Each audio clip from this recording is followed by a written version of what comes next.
निधि को तो तारीफ शब्द का मतलब भी पता नहीं था।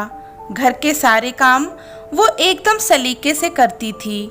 खाना भी बहुत स्वादिष्ट बनाती थी, लेकिन फिर भी आज तक कभी भी उसकी सास या पति ने उसके बनाए खाने की तारीफ नहीं की।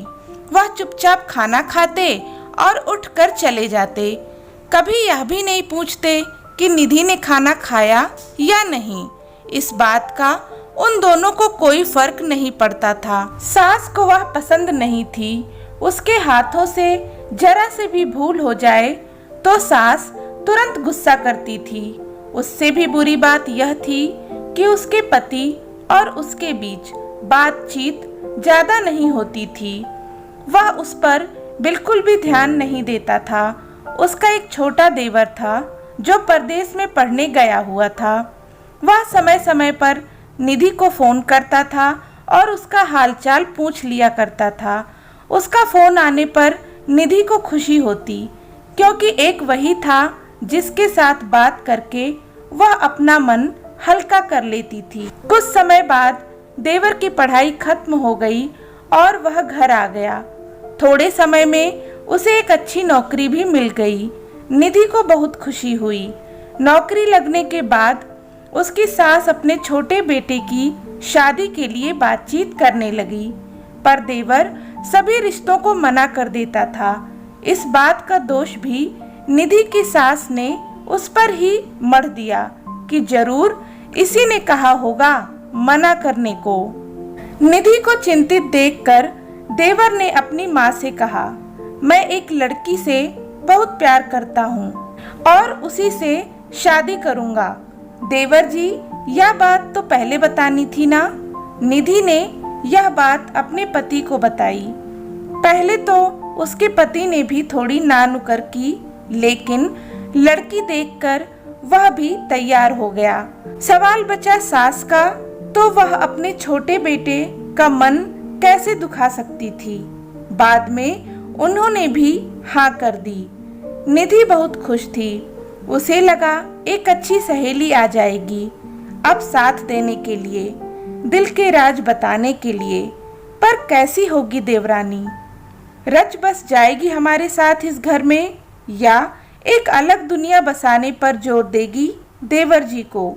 इस विचार से थोड़ा सा टेंशन में आ गई थी निधि। आखिरकार देवर का विवाह हो गया और निधि की छोटी देवरानी घर आ गई। घर में आते ही सारे काम की जिम्मेदारी अपने हाथों में ले ली।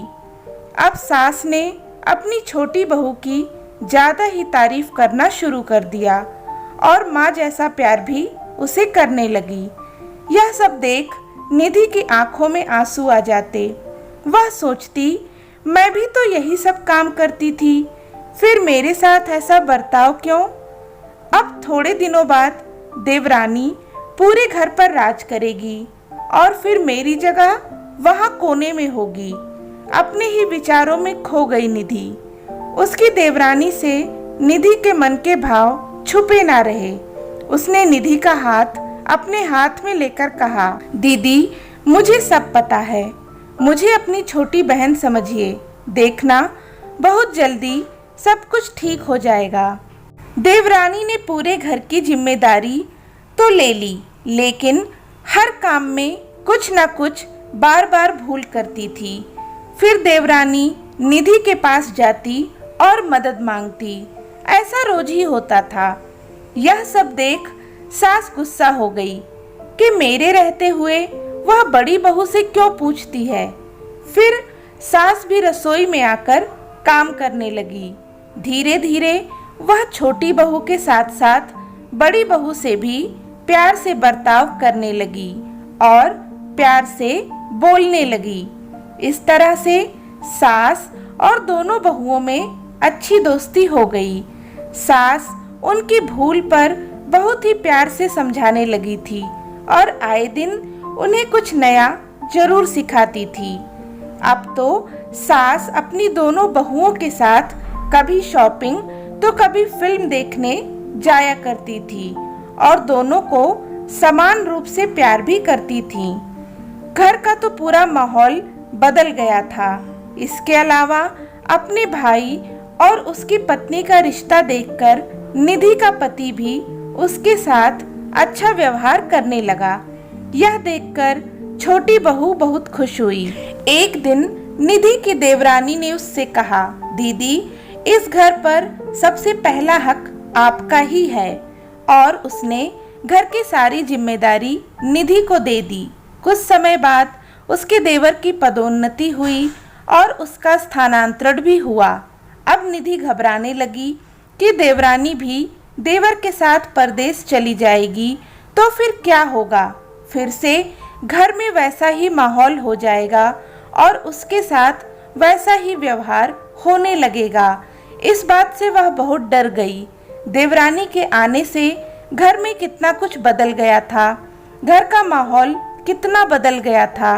अब उसके बिना वह कैसे रहेगी। उसे देवरानी की आदत पड़ गई थी। उसके बिना तो घर काटने को दौड़ेगा।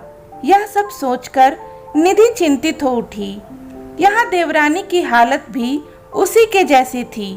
उसे दुख हो रहा था कि अगर यहाँ रहना पड़ा तो पति से दूर रहना पड़ेगा और अगर यहाँ से चली गई तो दीदी अकेली रह जाएंगी। इसी उधेड़-बुन में आखिर उसने अपनी जेठानी से कहा, दीदी, मैं सारा दिन नए जगह पर जाकर अकेले ही रहूंगी। इससे अच्छा कि मैं यहीं आप सबके साथ रहूं। उसकी बातें सुनकर निधि बहुत खुश हुई। फिर उसने पूछा, लेकिन देवर जी? तो देवरानी ने कहा, मैंने उनसे बात कर ली है कि शनिवार और रविवार वह यहाँ आ जाया करें और बीच बीच में मैं भी चली जाऊंगी उनके पास बदलाव के लिए। और हाँ, उन्होंने तो यहाँ तक कहा है कि 6 महीने बाद वापस यहीं बदली करवा लूंगा। उसकी बातें सुनकर निधि की आंखों में आंसू आ गए। अपने आंसू पोंछते हुए वह बोली, छोटी, यह दिन वापस नहीं आने वाले। जाओ तुम अपने पति के साथ। उनके साथ भी तो कोई होना चाहिए ना। दीदी, आपने मुझे बड़ी बहन का प्यार दिया, वैसे ही भैया के रूप में एक बड़ा भाई मिला। यह भरा हुआ संसार छोड़कर मैं कैसे जाऊं? वहाँ अकेले मन नहीं लगेगा। 6 महीने की ही तो बात है, वह आते रहेंगे यहाँ पर। यह सुनकर निधि ने अपनी देवरानी को खुश होकर गले लगा लिया। तभी देवरानी निधि से बोली, अपने पति के साथ एक अलग जीवन बिताने में समय नहीं लगता, लेकिन अपनों में रहकर पति की प्रतीक्षा करने में ही आनंद है।